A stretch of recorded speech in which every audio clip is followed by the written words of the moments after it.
여러분 안녕하세요. 심하윤TV의 심하윤입니다. 저는 북한에서 왔고요. 안내통역원이라는 직업으로 일을 하다가 대한민국에 왔습니다. 가이드를 했다고 하면 또 그래서 대한민국 남자들을 좀 많이 받겠구나 라고 생각하시겠지만 그게 아닙니다. 일반적인 관광객을 맞이하는 북한의 가이드들은 안내통역원이라고 부르고 대부분 관광관리청국에 소속되어 있는 대규모의 국가가 운영하는 여행사에서 일을 합니다. 주로 중국인, 서양인, 외국인을 다 만나지만 대한민국 국민은 가이드를 하지 않습니다. 대한민국 국민을 만나서 그 사람들이 들어오면 숙식을 제공하고 일정을 같이 집행하는 가이드는 통전부라고 하는 통일전선부에서 근무하시는 또 다른 분들입니다. 거기에서 제가 봤던 사람들은 남자들이었고 여자들은 없었습니다. 대한민국 국민은 외국인으로 취급을 하지 않습니다. 적국의 국민이다 라고 해가지고 당중앙이라고 하는 중앙위원회 직속 정무국, 정치국, 검열위원회가 있는데 정무국 아래 통일전선부라고 하는 것이 있습니다. 일반적인 여행사에서 가이드로 근무하는 사람들은 한국인 관광객을 만날 수가 없습니다. 근데 저는 북한에서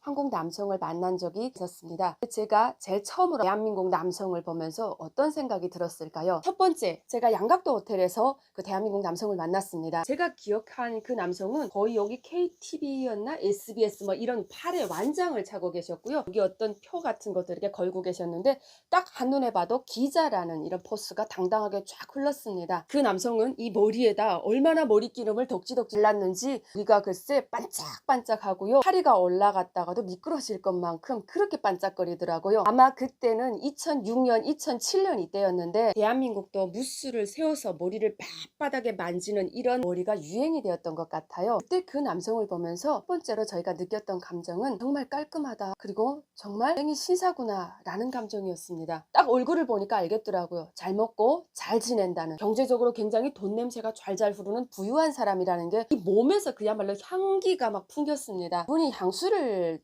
이렇게 쳤나 봅니다. 남자인데 글쎄 향기가 쫙 흐르고요. 이 얼굴을 보면 정말 유들유들 해가지고 기름이 번득한 겁니다. 피부가 거의 여자들인 저희들보다 훨씬 더 좋았습니다. 보통 안내통역원들은 1년에 한 번씩 1월이나 2월에 전국적으로 모여서 전국 안내통역원 열성자 회의나 강습 같은 걸 진행을 하는데 대부분 양각도에서 진행을 했습니다. 제가 한 3년, 4년 차를 거의 강습을 다녀보면 다 양각도 국제호텔에서 개최를 했고 딱 양각도 국제호텔의 지하에 있는 강당에서 회의를 많이 했습니다. 주최 기관이 관광관리청국이다 보니까 아마 쉽게 회의 장소를 빌릴 수 있는 것이 양각도 국제호텔 지하였던 것 같습니다. 그러다 보니 전국에서 올라온 통역원들이 양각도 국제호텔에 머물면서 숙식을 제공받으면서 여기서 한 3일이나 4일 정도를 머물게 됩니다. 그때 저희한테 이런 이야기를 하더라고요. 지금 남조선 사람들이 이 호텔에 머무르는데 직원용 승강기를 타라. 앞에 있는 전임용 승강기를 타면 그 사람들하고 맞닥뜨릴 수 있다. 그 기자들이 굉장히 집요하기 때문에 이건 어떻습니까? 저건 어떻습니까? 말을 잘못하면 그런 구설수에 또 휘말리게 되고 그렇게 되면 좀 위험하다라는 교육을 받다 보니까 대부분 뒤에 쪽에 있는 이렇게 옷을 파는 기념품 상점 뒤쪽으로 이렇게 양각도 돌아가면 직원용 승강기가 이렇게 올라가는 게 있습니다. 그 승강기를 이용을 해야 되는데 그 승강기를 이용하지 않고 앞쪽에 있는 전임용 승강기를 이용을 했습니다. 저와 고은숙이라는 동료가 함께 그 승강기에 이렇게 올랐어요. 그런데 잠시만요 하더니 수위가 이렇게 하면서 그분이 올라가는 것을 제지시키면서 승강기에 오르게 하더군요. 그러니까 저희가 먼저 들어오고 그 남한 손님이 후에 들어온 상황이었습니다. 그 엘리베이터 안에는 3명이 동시에 서 있었습니다. 그분은 당당하게 저희를 마주보고 서 있었고 저희는 몸둘 바를 몰라가지고 둘이 붙어서가지고 눈만 이렇게 마주치면서 마주보는 상황이었어요. 그런데 그분이 물어보더라고요. 가이드십니까? 그래서 예? 아니요? 안내통역원인데요? 아닙니다. 가이드 아닙니다. 그렇게 대답을 했어요. 그리고 또 다른 이야기가 나올 줄 알았는데 안 물어봤습니다. 그냥 손님을 데리고 호텔에 숙박하는 가이드인가 이렇게 생각을 했나 봅니다. 근데 저희가 이렇게 곁눈질을 해서 쭉 올려다 보니까 분이 머리가 아주 생쥐처럼 기름이 한 게 머리기름을 발라가지고 머리가 글쎄 반들반들한 게 파리가 올라가 앉았다가 쫙 미끄러지겠더라고요. 그런 머리 무스를 가지고 머리에다 발라가지고 반짝반짝하고요. 여기 이렇게 머리를 막 고슴도치처럼 쫙 세운 거예요. 딱 봐도 고슴도치. 볼도 보니까 살이 쪄가지고 허여 멀뚱한데 그저 희멀득한 게 정말 잘 먹고 잘 지냈다는 게 딱 얼굴과 표정을 보고 이렇게 여유로움이 느껴지더라고요. 원래 그 남성을 곁눈질을 해서 보는데 이미 후각으로 코로 향수 냄새가 솔솔 들어오는 겁니다. 남자 스킨 향인지 아니면 이렇게 향수 냄새인지 은은하면서 굉장히 좋은 향이었습니다. 그런데 마음속은 막 가슴이 막 두근두근 거리는 거예요. 생전 처음 적국에 있다는 대한민국의, 즉 남조선 남자를 만났는데 가슴이 평온하고 아무렇지도 않다면 그건 거짓말이죠. 정말 가슴이 떨렸습니다. 그때 제가 그 남성을 보니까 남성이 저희보다 조금 나이가 더 많아 보였는데 30 중반 정도로 보였습니다. 그런데 지금 생각해 보니까 아마 대한민국 남성들이 소강 동안인 사람들이 많고 북한 남성들보다 많이 어려 보이기 때문에 대략 40대 중반 정도의 나이가 되었을 것입니다. 보니까 스프레이를 얼마나 들이부었는지. 그리고 그 이후 쭉 올라가면서 10층 정도에 내렸고요. 그 남성분은 저희보다 훨씬 더 높은 층으로 올라가더라고요. 야, 너 저거 봤니? 야, 무슨 머리를 저렇게 스프레이를 들이부었냐? 야, 고슴도치 새끼 같다. 머리가 막 뾰족뾰족한 거. 그치 막 그래가지고 그러게 하니까 야, 저 머리에 찔리면 피 나오는 거 아니야? 막 이러면서. 그런데 야, 피부는 정말 곱긴 곱다. 와, 피부 곱다. 복도로 막 지나가면서 어머나 저 남자 왜 이렇게 피부가 좋은 거야? 완전 기생오래비 같다. 야, 피부가 왜 우리보다 더 하얗지? 와, 저 사람 우리 보고 뭐라고 했을까? 우리 피부가 더 까만 거 아니야? 막 그러면서 희희낙낙거리면서 방으로 돌아왔습니다. 정말 궁금한 게 그 남성분이 어떤 화장품을 쓰는지가 궁금했어요. 제가 이렇게 보니까 그 남성분이 약간 화장을 한 듯이 보였습니다. 한 듯 안 한 듯 뭔가 발랐는데 피부가 뽀했거든요. 제가 지금 생각해 보니까 그분이 아마 선크림을 발랐거나 또 두 번째는 선크림을 바르지 않아도 피부 특유의 정말 잘 먹고 잘 지냈기 때문에 피부에서 광채가 나고 기름기가 번지르르하고 윤택이 났을 겁니다. 당시 북한 여성들은 피부가 많이 검기 때문에 미백이나 이런 화장품, 미백과 관련한 이런 제품이라면 정말 환장하고 사서 쓸 때였습니다. 아무리 비싸도 미백 화장품이라고 하면 시장에 가서 비싼 돈을 주고 구입해서 썼던 그런 기억이 있거든요. 일단 잘 먹고 심신이 평안해야 되고 신경을 쓰는 일이 없어야 피부가 하얗고 고와진다는 것을 그때는 몰랐으니까 단지 얼굴에다 어떤 하얀 화장품을 막 주워 바르면 피부가 하얗게 변하는 줄 알았어요. 저는 잠시 동안 저런 남한 남성을 만나서 결혼을 하면 얼마나 내 삶이 멋질까. 와, 저런 잘생기고 정말 멋들어진 남성하고 결혼하고 싶다 라는 생각도 하게 되었습니다. 그때는 24살, 25살 정도의 나이니까 충분히 이성을 보면 그런 상상을 할 수 있는 나이 아닙니까? 그때 이후 쭉 그런 마음이 이 마음 속에서 자꾸 소용돌이 치는 겁니다. 남조선 남자하고 만나서 결혼해서 살면 얼마나 행복할까? 야, 남조선 남자들은 정말 예의가 바르네. 여성을 참 아껴주네. 그런 생각을 점차 굳히게 됐던 계기가, 또 드라마도 딱 보면 어떻게 합니까? 남자들에게 막 여자들이 막 난리치면서 막 너 오빠 왜 이렇게 해? 막 그러면 내가 잘못했어. 자기야 잘못했어 하면서 무조건 여자한테 다 맞춰주고 그런 드라마도 보지 않습니까? 그래서 그때는 정말 어린 나이였기 때문에 제 꿈이 현실이 될 줄 몰랐고 그냥 환상 속에 정말 먼 아득한 꿈이긴 하지만 대한민국의 남성을 만나서 결혼을 하면 참 얼마나 좋을까라는 그런 꿈을 꿨던 것 같습니다. 참 멋지다. 참 잘생겼다.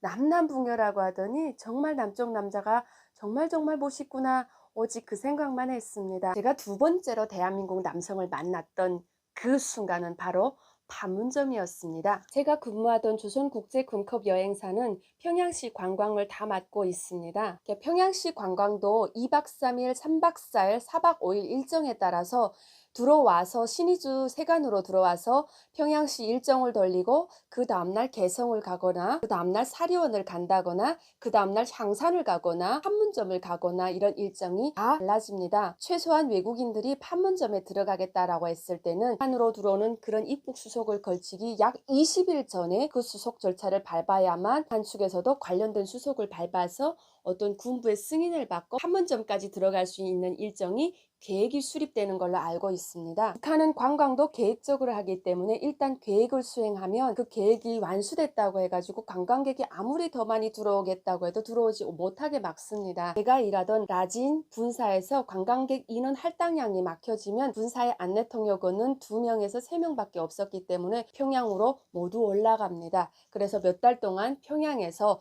주통역과 함께 활동을 합니다. 저는 그때 판문점에서 2005년, 2006년 이때 대한민국 남성을 보았습니다. 정말 가깝게 보았습니다. 과연 어떤 사람일까요? 바로 판문점 자유의 집 그 앞에서 군무를 서는 군인들이었습니다. 제가 대한민국에 와서 보니까 지금은 그 판문점 안에서 군복무를 하시는 군인들이 이렇게 개구리 군복이라고 해서 일반 여기 군부대에서 입으시는 이런 군복, 얼룩얼룩한 군복을 입고 있어요. 그런데 제 기억에 2005년, 2006년, 2007년까지도 그 판문점에서 근무하는 군인들은 초록색에 가까운 파란색에 가까운 그런 군복을 입고 헌병 이런 거 쓴 모자를 쓰고 선글라스를 끼고 그렇게 군복무를 했어요. 일단 안에서 통일각으로 쭈루룩 손님들을 데리고 내려오면 그 통일각 앞에서 자유의 집으로 들어가게 됩니다. 이렇게 남쪽과 북측이 왔다 갔다 하는 그 경계의 집. 들어가면 북한 군인들이 쫙 들어와서 남측에 문 있지 않습니까? 들어오는 쪽에 문. 그 문을 봉쇄를 하면 중국인들 그리고 우리가 그 안에서 자유롭게 남쪽도 밟고 북쪽도 밟고 그 안에서 설명을 듣습니다. 그런데 설명을 막 진행을 할 때